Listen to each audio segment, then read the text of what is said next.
అందరికీ అందరికీ నమస్కారం. నమస్కారాలు. ఆధ్యాత్మికత ఆధ్యాత్మికత అంటే మన గురించి తెలుసుకోవడం, మన గురించి లోతుగా పరిశీలించుకోవడం. సో మన గురించి సమయాన్ని కేటాయించాలి. ఇప్పుడున్న ఇప్పుడున్న ఇప్పుడున్న కాలంలో మనకి మనం సమయం కేటాయించుకోవడం అనేది చాలా అరుదైపోయింది ప్రతి మానవునికి. అందువలనే ఆందోళన, అనేక చింతలు కలుగుతున్నాయి. మనశ్శాంతి లేకుండా ఉంటుంది. ఎదుటి వాళ్ళ మాటలు, ఎదుటి వాళ్ళు మనల్ని క్షీణింపజేసే మాటలతోటి అత్యంత బాధాకరంగా మనసులో పెట్టేసుకుని వాటి గురించి ఆలోచిస్తూ ఆరోగ్యాన్ని తగ్గించుకుంటున్నారు. ఎన్నో అనారోగ్య సమస్యలతో బాధపడుతున్నారు.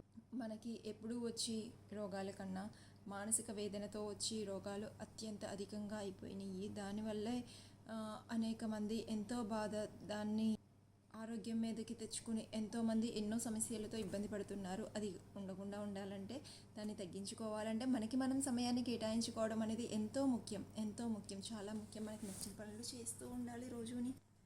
ఆధ్యాత్మికత మన గురించి మనం ఆలోచించాలి. రోజు ధ్యానం చేసుకుందాము. కాసేపు కళ్ళు మూసుకుని మంచి మాటల్ని, మంచి మనసుని మననం చేసుకుంటూ ఉందాము. ఎక్కడైనా ఒక నిగ్రహంతో చేయాలి. ఇంద్రియ నిగ్రహాలు ఎంతో దోహదపడతాయి మనకి. ధ్యానం, ప్రాణాయామం, మనం ఊపిరి పీల్చుకుని నెమ్మదిగా వదలాలి, ఊపిరి మళ్ళీ తీసుకుని నెమ్మదిగా వదలాలి. ఇలా రోజుకి ఒక 10 సార్లు ఊపిరి పీల్చుకుని మళ్ళీ వదులుతూ ఇలా ప్రాణాయామాలు కూడా చేస్తే ఎంతో మనసుకి హాయిగా ఉంటుంది. మన గురించి మనం ఆలోచించుకునే తత్వాన్నే ఆధ్యాత్మిక తత్వం అంటారు. అలాగే దైవం, ఎవరొకళ్ళు ఇష్ట దైవాన్ని పూజించండి, మననం చేసుకోండి. ఇష్టమైన శ్లోకాన్ని మననం చేసుకోండి, ఇష్టమైన మంత్రాన్ని మననం చేసుకోండి. దేని శక్తి దానిదే.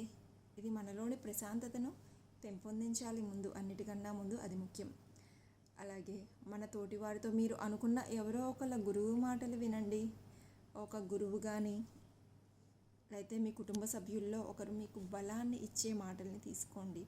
ఒక గురువుని ఎంచుకోండి. గురువుని ఎంచుకోవడం ఇష్టం లేకపోతే మీలో మిమ్మల్నే గురువుగా మీకు నచ్చిన భావాల్ని తలుచుకుంటూ ఉండండి. అందరూ ఆరోగ్యంగా, ఆనందంగా ఉండాలి. ఆధ్యాత్మిక భావాన్ని పెంపొందించుకోవాలి. దీని గురించి ఆంగ్లంలో కూడా మాట్లాడాను. లింక్ని జత చేరుస్తున్నాను, చూడండి. నమస్కారాలు. ఆరోగ్యంగా, ఆనందంగా ఉందాము. ఆరోగ్యమే ఆనందం, ఆనందమే ఆరోగ్యం. అదే మహాభాగ్యం. ప్రేమ అంతిమం.